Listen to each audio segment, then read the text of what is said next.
Slow down, but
You talking to me?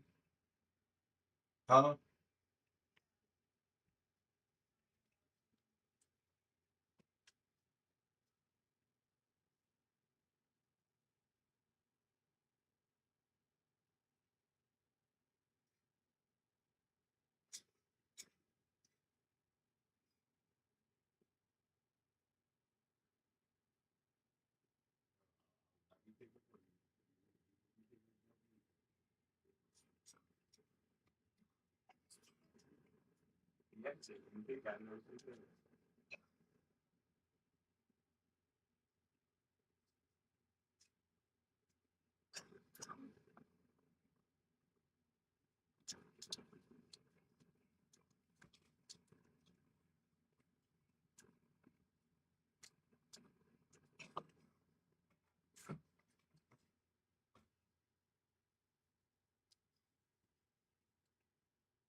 Seems too many switch to videos come out. So I thought we would change things up. Because fortunately, a report came through about the Switch 2 revision, and I got to give the people what they want, so we'll go over that here today.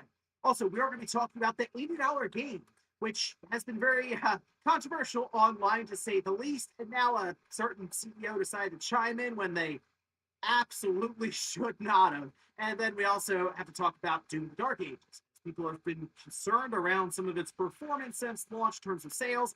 Well, it turns out they had their own numbers to report, and something tells me it certainly aligns with Microsoft's strategy here going forward. So if you guys enjoy these videos, make sure you hit that like button. Helps out a ton. And if you're new here to the Spawn Wave channel, make sure you subscribe down below. And of course, members of the channel do get news right early. If you would like to learn more about that, click the join button or the link in the description down below. And we're starting today with Microsoft, their Xbox, and the potential for Steam being loaded onto their next generation consoles. The next generation Xbox, probably a console as well as a handheld. That's still sort of up in the air. However, Windows Central did follow up after that initial report that stated they were even to the point of maybe testing some of the Steam integration. This we can see over on Windows Central from Jez Gordon. This was a few years ago now. Xbox lead Phil Spencer teased that he'd like to see Epic Game Store and other PC storefronts live on Xbox consoles. Since then, waves of speculation have poured in about exactly how that might look. For my part, I can say that Xbox has been in talks with PC storefront owners, including Steam's Valve, about what exactly that might look like. There have been other rumors that full integration is even in testing, although I take that with a pinch of salt for now. And again, the negotiation thing, I think a lot of us are trying to wrap our heads around how exactly this would work at all, because the idea of the console is that it is a closed ecosystem, and you do get significant, or you can say, portions of third-party software that sells through the storefront that console's locked down to. So opening it up to Steam and then Epic Game Store and others, maybe GOG or something, it's kind of is counterintuitive to the point of selling a console in the first place. So that's, I think, the sticking point for a lot of people with this news going around. But I guess we'll see as we head towards Microsoft's eventual announcement since 2027 appears to be the year they're lining up for. Also, it looks like Stellar Blade is indeed getting a sequel. Genki posted this screenshot here next to the Stellar Blade PR with Shift Up talking about the potential for a sequel before 2027. So they had like Stellar Blade, then Project Witches that would come after that. And I guess it's not too surprising to see them be able to turn around for a sequel pretty quickly, since they'd be most likely reusing a lot of the assets and things they made for Stellar Blade. And they did talk about the idea of Stellar Blade becoming like a larger IP overall with consecutive releases. So this seems to fall in line with their plan and their strategy with building up an IP like that.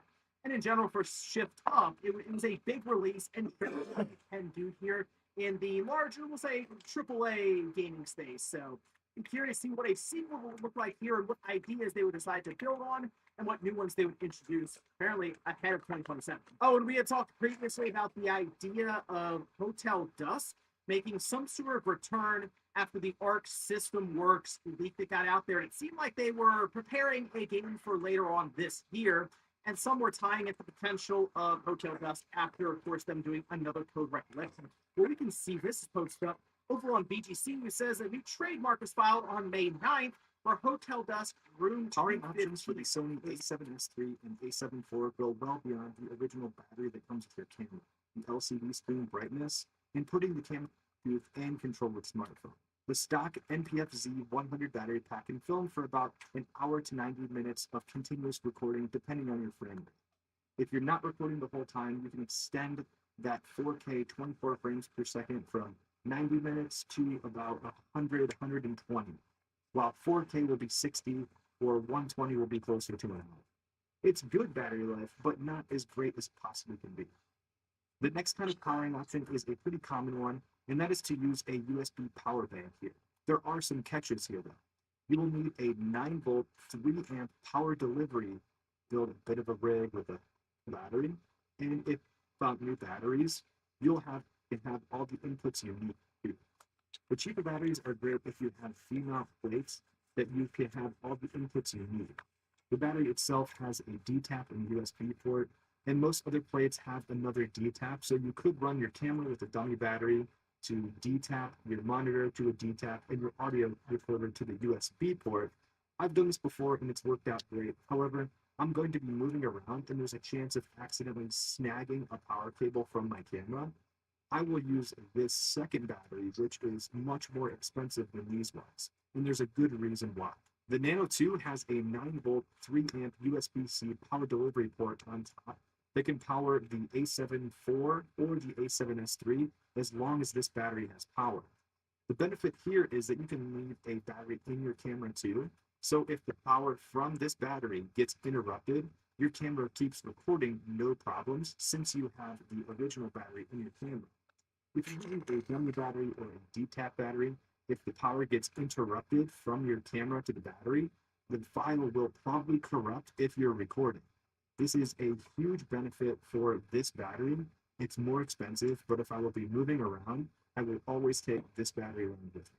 When it comes to battery life, I do love using V-mount batteries, and I originally purchased the FX Line Nano 1 because I wanted a lightweight kit, but ended up returning it because it was only 50 watt hours, and it only powered the A7S3 for 2 hours of use. That's better than the regular battery, but this Nano 1 was about half the size of this, and it really didn't give me any benefit because I had to add the rails and the battery plate. And when I introduced a monitor in the mix, it was even less than that. So I was better off using the NPF-Z and NPF batteries with my camera and monitor.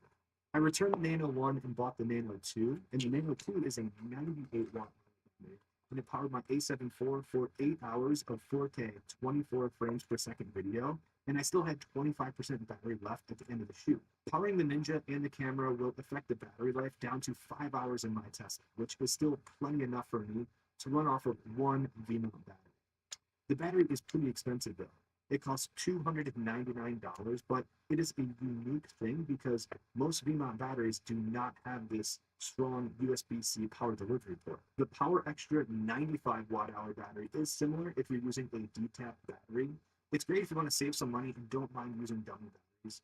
This was $105, and it did come with a DTAP charger. I also have the 190 watt Power Extra battery that I use for my lights when I'm out, or if I have a full day filming and I'm using a dummy battery, I'll put this on the camera and just leave it run with my monitor and audio recorder all day, and I've never run out of battery with this thing. So this is nice if I just want to forget about battery life all day, or if I want to power a V-mount battery light. This is a great value coming in at $145, and it's all the power you would need for a day's worth of shooting with your camera, monitor, audio recorder, or, like I said,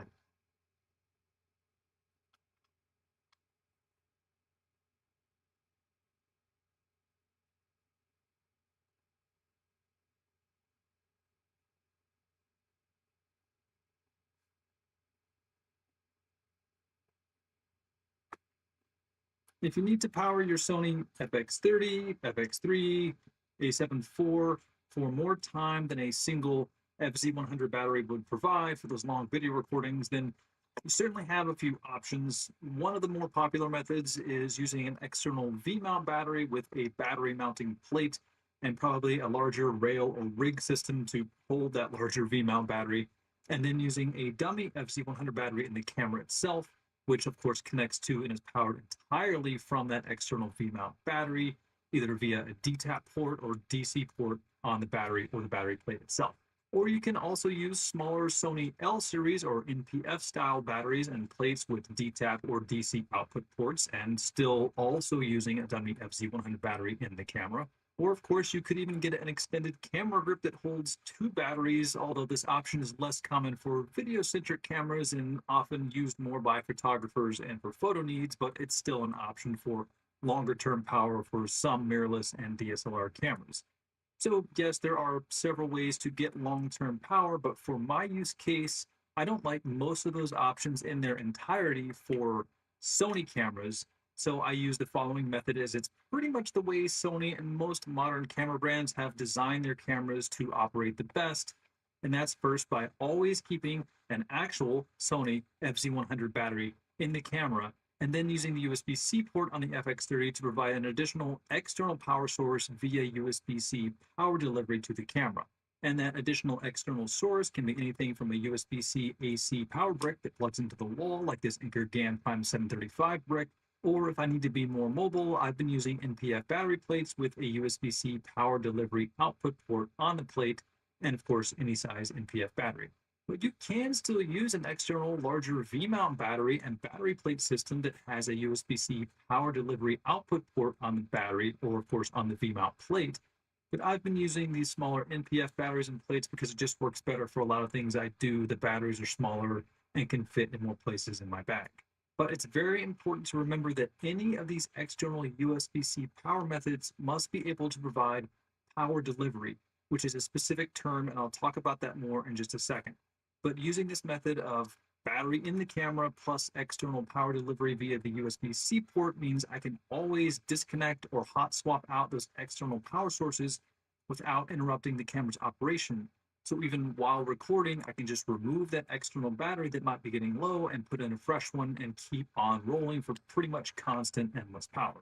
And keep in mind that with Sony mirrorless hybrid cameras like the Sony a7 IV, FX30, FX3, all of these cameras still require some sort of active power source inside the battery compartment of the camera to even turn on. You can't use just the USB-C port as the camera's only power source.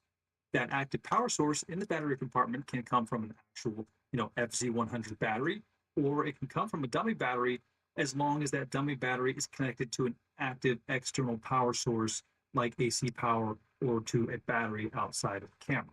So that's how I use and power my Sony FX30 and my a7 IV to get long-term power for those long video recordings, a legitimate Sony FZ100 battery in the camera, and additional USB-C power delivery power to the camera's USB-C port.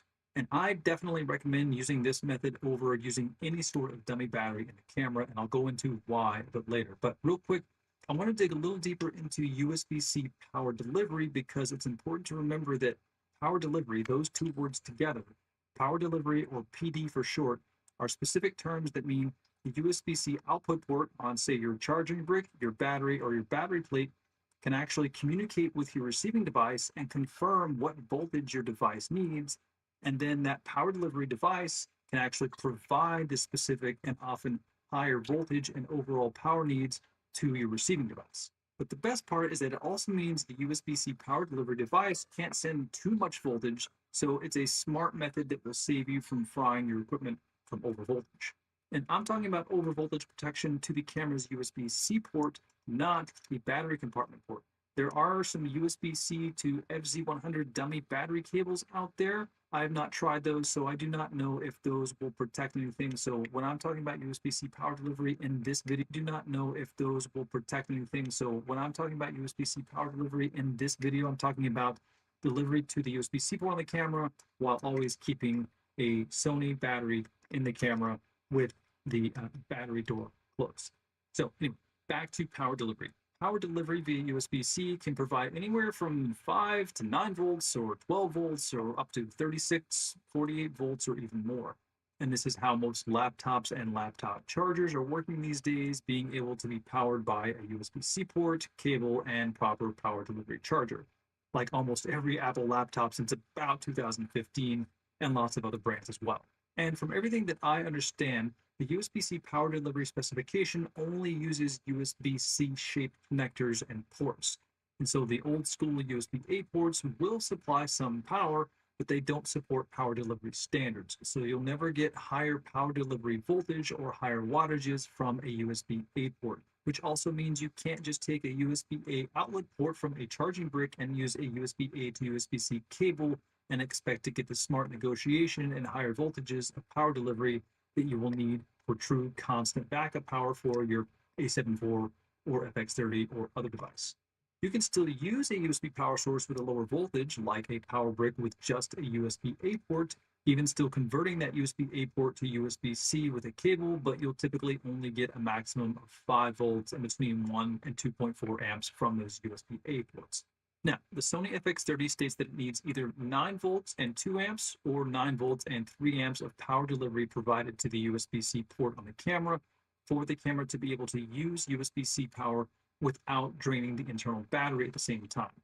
So if you do provide only 5 volts from a lower power USB outlet, you'll just get a little bit of power to the camera and the battery will slowly drain when the camera is in use. However, even 5 volts should charge the battery if it's inside the camera if the camera is turned off. And it's not only the higher voltage of some devices like the Sony FX30 that is needed from that power delivery, but also the maximum required wattage that your device, again, like your camera needs, and that your charger must be able to provide. So for the Sony FX30, that's between 18 to 27 watts overall. Remembering that volts times amps equals watts, so 9 volts times 2 amps equals 18 watts, or 9 volts times 3 amps equals 27 watts. So between 18 to 27 watts overall for the FX30. But despite the power delivery standard using the USB-C shaped connector, not all power bricks and USB-C ports are created equally. So just because a charging brick may have a USB-C port on it, that port may only provide a maximum of 5 volts and have no smart negotiation between devices. So you have to ensure and read the specs of your cables and devices, and that they list the required power delivery or PD specification, or you can even see this in the output voltages printed on the brick itself, where the device will give a few different options of its power output, like 5 volt 3 amps, 9 volt 2 amps, and even 12 volts, maybe 1.5 amps on this particular charger. And as a quick example of what to look for, here are 2 very similarly sized charging bricks. They both have a USB-C port with an additional USB-A port on this other charger. But this charger can only supply 5 volts and up to 2.4 amps, or about 12 watts overall, out of its USB-C port. And that's stamped on the brick itself right here. And if I take this USB-C power meter and put it in between the charging brick and my Sony FX30, we can see that the brick can indeed only supply 5 volts, which would not be enough to provide constant power to the FX30. But this other charger is capable of providing power delivery with its USB-C port. It even has PD right there above the port. So if I plug in the USB power meter between this brick and the FX30, we're now getting that higher voltage of about 9 volts. And the total wattage that this brick can provide is about 20 watts. So something like this little USB charging brick with a maximum of 20 watts will do the job of powering the FX30, but it's on the lower end of available overall power, especially if you also use a USB-A port on this brick to power another device, because powering a second device with the same brick will use some of the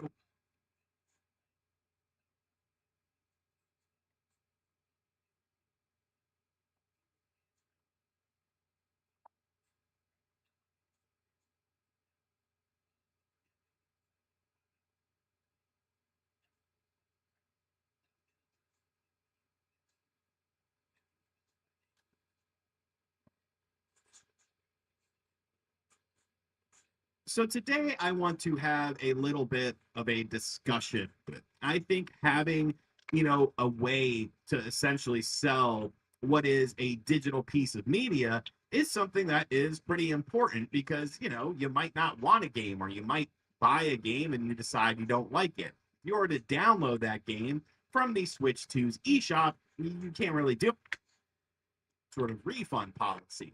But if you are to buy a game key card, you could sell it to your local GameStop. You could sell it on Facebook Marketplace. You could trade it with a friend for something that's maybe more along your style. So I do think that there are benefits to the game key card, and I am definitely someone who has realized kind of the physical limitations of physical media, especially on certain platforms. But there are a lot of diehard people that only want to play physical media, and nothing else is good enough for them, and I can understand that viewpoint. But with the game key card situation on the Switch 2, it's obviously something that